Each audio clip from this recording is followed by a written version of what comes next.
Hi, my name's Charlotte Jeffrey Campbell. I'm a director of the Able Agent. We're providers of online learning and qualifications for estate and letting agents. We thought we'd put together a few practical ideas to help negotiators who need to work from home and who may never have done so before. Working from home saves companies and employers money, and studies have shown that productivity actually increases. However, working from home is a particular skill. I've done it for years and it's great for me. I love it. There's nothing like winning a great piece of business and then nipping out to put a wash on. Working from home may feel exciting or daunting, and no matter what the reason, the reality will be that your working day may be very different from usual. Even though the phone may or may not be ringing, you still need to do the things that you would normally do. However, they may take longer to achieve. You might not have access to all the tools that you usually have. One of the key advantages of working from home is that you'll have no commute to work, whether it's 15 minutes or longer. Reward yourself with that time to do as you want. You wouldn't normally do paid work at that time, so don't. But be conscious of what you're setting aside the time for and take pleasure in not having to be in traffic jams or on public transport. In an ideal world, start work at the same time as you would normally and get cracking on your tasks. Whether you're working from home or in an office, one of the most important things to do is to plan your day and create a clear to-do list. This might be a to-do list on your task manager and your CRM system, but also think about doing this in addition to those basic tasks and write something down so that it helps you feel an ownership to your day. Without colleagues to distract you and calls coming in, there's a danger you won't achieve as much as you could with a clear focus. Or alternatively, without those distractions, you can focus on being much more proactive. If you're working from home with family around you, you need to give them clear boundaries. That doesn't mean isolating yourself all day, but having a clear message, such as, when the door's closed, I can't be interrupted. This might just be pockets of time over the day and will depend on the age of your children. In reality, many of the people you're speaking to will be in the same position, so be open and honest about the fact that you're working from home. Make sure you set firm work hours. It can be really easy to slack off or lose track of time and even work too long. Consider whether dressing as you would for the office might help you distinguish between home and work responsibilities.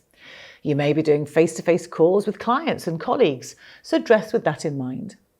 There are plenty of tools to enable you to show people property via technology that are gaining in popularity. You can also have a look at Zoom, Microsoft Teams or Skype, so you're confident in the way these tools work. If you're working from home, you should create a dedicated workspace. Don't work from your bed, no matter how tempting it is. In fact, I wrote this script in bed at 6 a.m. yesterday morning. I'd had a brainwave, but only because it was 6 a.m. So what should you have in your plan for the day? Well, what do you do every day? Make a list of your key responsibilities. Is there anything you do at work that you can't do from home? Think about why you can't do it. Remember that security of the company's data is essential and your company should advise you. At the very least, don't share passwords, don't leave the computer unlocked and unattended, and be aware of potential scam emails. They may ask you to log into areas. These could be a deliberate attempt to steal company data while there's less IT protection because you're at home. Is there a rota system in place for who will be handling inbound calls? If some people are taking all the inbound calls, it stands to reason that other staff have an opportunity to make proactive outbound calls or get on top of documentation and admin. If you're not taking inbound calls, this is a great opportunity to really get to know your current vendors, buyers, landlords and tenants and keep them up to date about the market at a time they may be uncertain and even worried. Vendor and landlord contact. Think about how much you already know about your client. You may know more about their property than you do about them and their circumstances. So use some great open questions, such as, how are you finding being a landlord in the current climate? Do you have any concerns that we might be able to help you with? How urgent is your move? When do you need to move by? It's really important to establish how urgent their move is. You need to know those sellers who are under pressure to move. You may have elderly landlords or vendors who may live alone, or vendors who are downsizing because of a bereavement, for example. Consider their situation and offer relevant advice and guidance and any help. Agents are great at helping in the community, so you could offer to pick up shopping or medications if possible or relevant. Buyer and tenant contact. Even though you're working from home, your key role will be to advise people who wish to move. Depending on what your agency is planning, you may be able to offer virtual viewings. There's technology that you can use, or even get the owner to FaceTime could be a solution.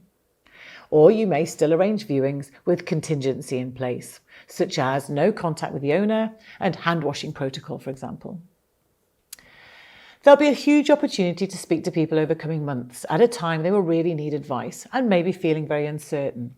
Remember, what's happening in any national market may or may not be reflected in your local market. So these calls help you maintain a position of local expert. Establish your tenant's financial situation. What sort of job do they do? Is there a risk to the landlord that they may not be able to pay rent? Is there any negotiation you can do between landlord and tenant earlier on? Viewing feedback and offers. There is a great opportunity to get more detail from any viewers. They may have more time to talk to you at present. Use the time to keep them thinking about their move. If you're carrying on business as usual, this will give your clients confidence to continue with any offers. If viewers are delaying their house hunting, make sure you diarise to keep in touch at regular intervals agreed with your client. Dealing with existing business, sales progression, for example. This process shouldn't be impacted too much by your work at home, but should be dealt with bearing in mind GDPR and data protection. Make sure you've got access to all the file notes, and if you use a written system, make sure you've scanned content within your CRM, should you need it for your sale agreed checking. Prepare your current vendors who have sales under offer to continue to be proactive with their sale, but manage their expectations. They should probably be expecting delays. Searches and surveys may all be delayed at the moment. Business generation. Now is a great time to be proactive with your database. Consider all the areas of data you hold. If you aren't familiar with the reporting system of your CRM system, make sure you get some help with it. You should be able to produce lists of the following: applicants with property to sell, previous market appraisals lost to other agents and or not selling, lists of properties currently on the market and not sold, lists of tenant find only landlords who may potentially upgrade to full management in the current crisis. Consider what information you may have that would be of use to them, to your client. For example, give your landlords a legislation update, minimum EPC standards coming in, for example, for existing tenancies. Are any of the landlords concerned about tenants not paying? What advice could you give them about managing that? Check in with your vendors who haven't sold. Drop them a letter or an email or a call, depending on whether you have their info, and discuss their property in light of the current market. How well do you know buyers on your mailing list for their property? Get up-to-date information about their situation and then keep in touch.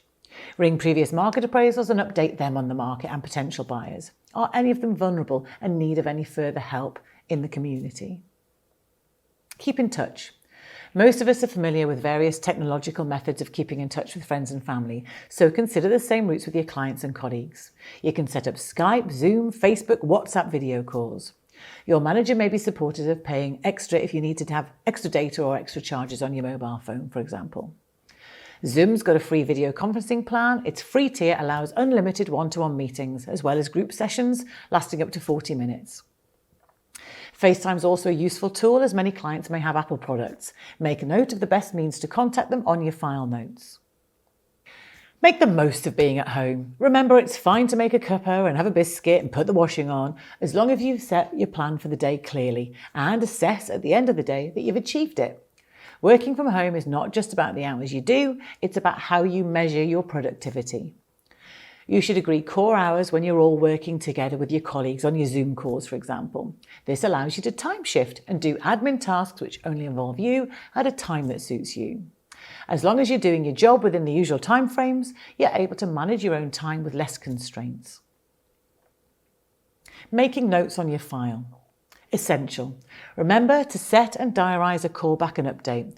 What they want to know is that you're on their side and still working for them. This is your clients.